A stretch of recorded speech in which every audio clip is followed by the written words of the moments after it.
திப்பு சுல்தான் பற்றி பார்க்க போகிறோம். ஸ்ரீரங்கப்பட்டினம் உடன்படிக்கை, 3ஆம் ஆங்கில மைசூர் போர், இதெல்லாம் திப்பு சுல்தானோட டாபிக் வரும். திப்பு சுல்தானோட காலம் 1753 1799.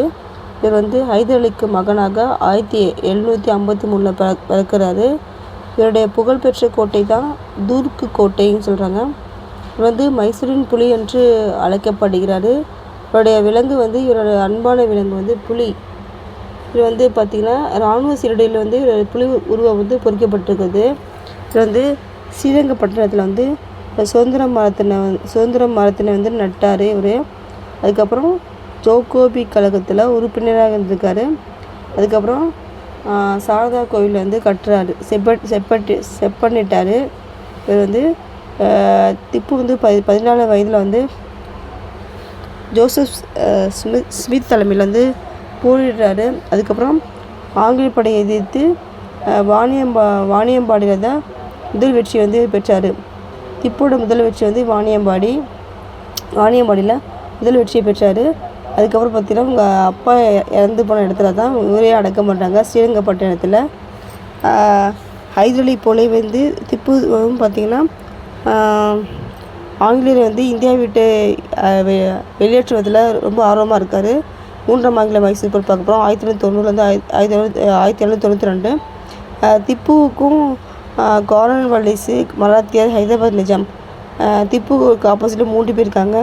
இவங்க தான் போர் நடக்கும். இந்த உடன்படிக்கை பண்ணிக்கிட்டாங்க, ஸ்ரீரங்கப்பட்டினம் உடன்படிக்கை 1792. இது பார்த்திங்கன்னா பிரிட்டிஷாரோட சேர்ந்து கொண்டு நம்மனா ஹைதராபாத் நிஜாமு, மராட்டியரை பழி வாங்கணும்னு முடிவு பண்ணுறாரு. அதுக்கப்புறம் பார்த்திங்கன்னா இவர் உள்நாட்டு சீர்திருத்தங்களை மேற்கொள்கிறாரு. இதனால் பிரிட்டிஷாரும் ஹைதராபாத் நிஜாம், மராத்தியர்கள்லாம் ரொம்ப கவலையாக இருக்காங்க. பார்த்திங்கன்னா ஃப்ரான்ஸு, துருக்கி போன்ற நாடுகளுக்கு அவரோட தூதுவர்களை அனுப்புகிறாரு. திப்பு எதுக்காகனா ஆங்கிலேயருக்கு எதிராக போயிடுவதற்காக உதவி கேட்டு அனுப்புகிறாரு. ஃப்ரான்ஸு, துருக்கிக்கு தூதுவர்களை அனுப்புகிறாரு, உதவி கேட்டு அனுப்புகிறாரு. நெக்ஸ்ட் பிரிட்டிஷாரோட நட்புறவான திருவாங்கூர் அரசர் அவர்கிட்ட நிலப்பகுதியை கைப்பற்றாரு. கைப்பற்றி அவரது அரசை விரிவுபடுத்துகிறாரு. அரசோட பரப்பை எக்ஸ்டெண்ட் பண்ணுறாரு இவர், நிறையா பகுதியை கைப்பற்றி. அதுக்கப்புறம் திப்புக்கு எதிராக ஹைதராபாத் நிஜாமு, மராட்டியர், பிரிட்டிஷாரெலாம் சேர்ந்து ஒரு முக்கூட்டணி உருவாக்குறாங்க 1789. அதுக்கப்புறம் 1790 ஆங்கிலேயருக்கும் திப்புக்கும் இடையே ஒரு போர் நடக்குது. அந்த போர் 2 ஆண்டுகள் நடக்குது. இந்த போர் 3 கட்டமாக நடக்குது. முதல் கட்டத்தில் சென்னை ஆளுநர் மேடோஸ் மைசூர் மீது படையெடுக்கிறாரு. திப்பு விரைவாக ரொம்ப முன்னேற்றமாக இருக்கார். அவர் ரொம்ப ஆங்கிலேயரை நல்லா போர் புரிகிறாரு ஃபஸ்ட்டு கட்டத்தில். அதுக்கப்புறம் 2ஆம் கட்டத்தில் பார்த்திங்கன்னா 1790 கார்ன்வாலிஸ் அவர் படை அவரே தலைமை ஏற்றி வழிநடத்துகிறாரு. கார்ன்வாலிஸ் அப்போ கார்ன்வாலிஸ் 1791 பெங்களூரை கைப்பற்றினார். நெக்ஸ்ட்டு போதிய தளவாடங்கள் இல்லாததுனால கார்ன்வாலிஸ் மங்களூருக்கு பின்வாங்குறாரு இவர் கார்ன்வாலிஸ். 3ஆம் கட்ட போர் நடக்குது. இது 3ஆம் கட்ட போரில் மராத்தியர் உதவி பண்ணுறாங்க. யாருக்குன்னா கார்ன்வாலிஸ்க்கு ஹெல்ப் பண்ணுறாங்க. அந்த படைகளுடன் ஸ்ரீரங்கப்பட்டினத்தை நோக்கி கார்ன்வாலிஸ் முன்னேறாரு. ஏன்னா கார்ன்வாலிஸ்க்கு மராத்தியர் ஹெல்ப் பண்ணுறாங்களா, படைகளை கொடுக்குறாங்க. அவங்க அந்த படைகளை கொண்டு ஸ்ரீரங்கப்பட்டினத்துக்கு நோக்கி அவர் முன்னேறாரு.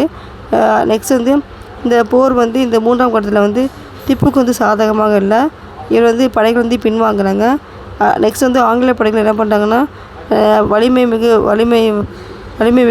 போரிடுறாங்க. ஸ்ரீரங்கப்பட்டினத்துக்கு அருகில் உள்ள கோட்டையிலெல்லாம் கைப்பற்றுறாங்க ஆங்கிலேய படைகள். நெக்ஸ்ட்டு திப்போட தலைநகரமும் கைப்பற்றுறாங்க. அதுக்கப்புறம் நம்பிக்கை இழக்கிறாரு திப்பு சுல்தான். அதுக்கப்புறம் ஆங்கிலேயரோட ஒரு பேச்சுவார்த்தை நடத்துகிறாரு. இதை ஏற்றுக்கொண்ட கார்ன்வாலிஸ் என்ன பண்ணுறாருன்னா 1792 ஸ்ரீரங்கப்பட்டினம் உடன்படிக்கை பண்ணிக்கிட்டாங்க. திப்பு சுல்தானுக்கும் கார்ன்வாலிஸுக்கும் இடையே 1792 உடன்படிக்கை தான் ஸ்ரீரங்கப்பட்டினம் உடன்படிக்கை.